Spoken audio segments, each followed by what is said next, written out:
selamat pagi, selamat berjumpa kembali dalam program Berita Selamat Ya di Rumah.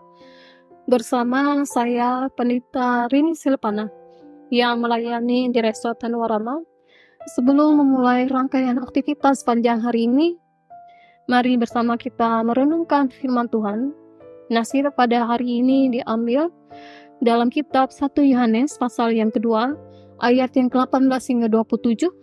Saya ambil tema tinggal tetap di dalam Kristus. Sebelum kita membaca dan merenungkan firman Tuhan, marilah kita berdoa. Bapa yang baik, Bapa yang kami kenal di dalam nama Tuhan Yesus Kristus. Terima kasih ya Tuhan atas hari baru ini. Nafas kehidupan masih Kau berikan kepada kami. Sebelum kami memulai kegiatan kami sepanjang hari ini, maka izinkanlah kami mendengar dan merenungkan firman-Mu. Berilah Roh Kudus-Mu untuk menerangi hati dan pikiran kami, sehingga kami boleh mengerti akan firman-Mu. Terpujilah nama-Mu ya Tuhan, kami berdoa dan mengucap syukur. Amin. 1 Yohanes pasal yang kedua, ayat yang ke-18 hingga 27, yang demikian firman Tuhan, dengan perikop Antikristus. Anak-anakku, waktu ini adalah waktu yang terakhir, dan seperti yang telah kamu dengar, seorang Antikristus akan datang. Sekarang telah bangkit banyak Antikristus. Itulah tandanya bahwa waktu ini benar-benar adalah waktu yang terakhir. Memang mereka berasal dari antara kita, tetapi mereka tidak sungguh-sungguh termasuk pada kita. Sebab jika mereka sungguh-sungguh termasuk pada kita, niscaya mereka tetap bersama-sama dengan kita. Tetapi hal itu terjadi supaya menjadi nyata bahwa tidak semua mereka sungguh-sungguh termasuk pada kita. Tetapi kamu telah beroleh pengurapan dari Yang Kudus, dan dengan demikian kamu semua mengetahuinya.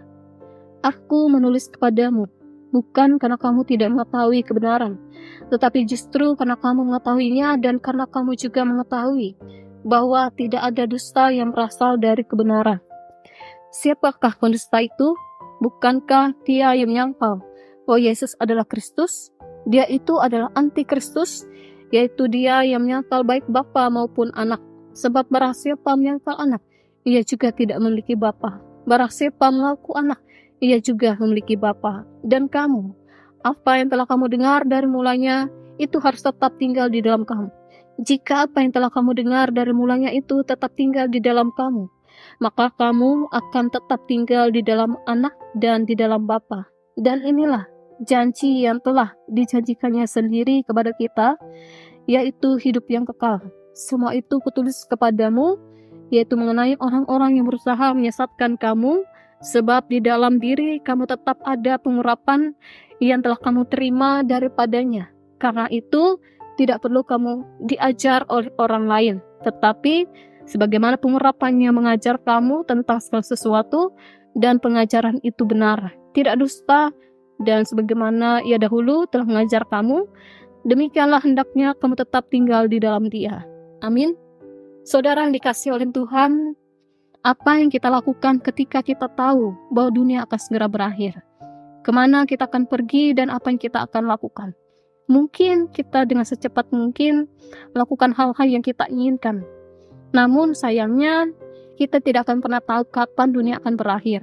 Dan kita hanya diberitahukan bahwa dunia akan segera berakhir, seperti dalam nas pada saat ini. Walaupun kita tidak pernah tahu kapan dunia akan berakhir, tetapi Alkitab memberitahukan bahwa ini adalah waktu yang terakhir. Saudara yang dikasihi oleh Tuhan, dalam waktu yang terakhir ini, disebutkan bahwa akan banyak bermunculan Antikristus dari segala penjuru dunia ini, dan termasuk juga di tempat kita. Tidak bisa kita pungkiri dan hindari, Antikristus akan menyerang siapa saja tanpa kecuali. Rasul Yohanes, penulis dari kitab ini, memberitahukan kepada kita tentang tanda-tanda dari Antikristus. Antikristus adalah mereka yang menentang, berlawanan, menolak, dan tidak suka dengan Tuhan Yesus Kristus dan Allah Bapa. Sehingga apapun yang dikatakan dan dilakukan oleh Tuhan Yesus Kristus dalam misi penyelamatan manusia yang berdosa, sehingga rela mati di atas kayu salib, namun bangkit pada hari yang ketiga. Hal demikian sulit untuk diterima dan dipahami oleh para Antikristus. Saudara yang terkasih dalam Tuhan, Rasul Yohanes menyebutkan tanda-tanda seorang antikristus. Yang pertama, karena mereka tidak sungguh-sungguh termasuk pada kita, mereka yang dulunya adalah orang percaya tetapi tidak mengimani Yesus dengan sungguh-sungguh. Yang kedua, mereka juga adalah sekumpulan pendusta atau pembohong. Mereka senang berdusta dan senang berbohong. Mereka senang jika ada yang terjerat dengan dusta ataupun kebohongan mereka. Yang ketiga, mereka juga adalah termasuk sekumpulan binatang ataupun iblis. Itu bisa kita baca dalam kitab Wahyu pasal yang ke-13 ayat yang ketiga dan ayat yang ke-13.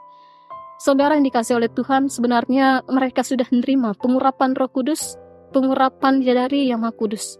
Tetapi tetap saja mereka tidak bisa menerima atau menolak kebenaran Tuhan Yesus, bahwa Tuhan Yesus adalah satu-satunya jalan keselamatan dan kehidupan. Sebagai orang percaya, marilah kita dengan sungguh-sungguh percaya pada Kristus, menanamkan dalam diri kita bahwa kita sudah mengetahui kebenaran itu ada dalam Kristus, dan kita sudah menjalani kehidupan iman kita selama ini, dan dengan mengetahui kebenaran itu, maka kita boleh berjalan di tengah-tengah dunia yang penuh dengan ancaman dan juga yang penuh dengan hambatan ini. Karena itu jangan sampai kita menyesatkan diri dan menerima tawaran antikristus untuk menolak percaya kepada Kristus dan menolak percaya kepada Bapa. Banyak cara antikristus mencoba untuk menggoda kita dengan cara melepaskan kepercayaan kita dari Tuhan Yesus Kristus. Tetapi lihatlah bahayanya jika kita melepaskan keyakinan kita kepada Kristus. Karena itu tinggallah menetap di dalam Kristus dan kesungguhan hati, jiwa, dan raga kita, karena hanya di dalam Dialah maka kehidupan kekal akan terjamin selamanya dalam diri kita. Tuhan Yesus memberkati dengan firman-Nya. Amin. Mari kita berdoa. Bapa yang bertata dari dalam kerajaan sorga, terima kasih atas firman-Mu pagi ini ya Tuhan. Tolonglah kami agar dapat selalu tinggal di dalam Engkau, sehingga kami tidak akan diperdaya oleh kuasa antikristus di dalam dunia ini. Tolonglah agar kami dengan iman kami semakin dikuatkan dalam melawan antikristus, agar kami selalu percaya bahwa hanya kepada-Mu lah sebagai satu-satunya jalan keselamatan dan kehidupan untuk kami selama-lamanya. Sepanjang hari ini ya Tuhan, kami berserah kepada-Mu, berkati sertai pekerjaan dan perjalanan kami, beri kedamaian, sukacita dan berkat yang berkelimpahan, jauhkan dan hindarkan kami dari setiap celaka dan bahaya. Terpujilah nama-Mu, di dalam nama Tuhan Yesus Kristus kami berdoa dan mengucap syukur. Amin.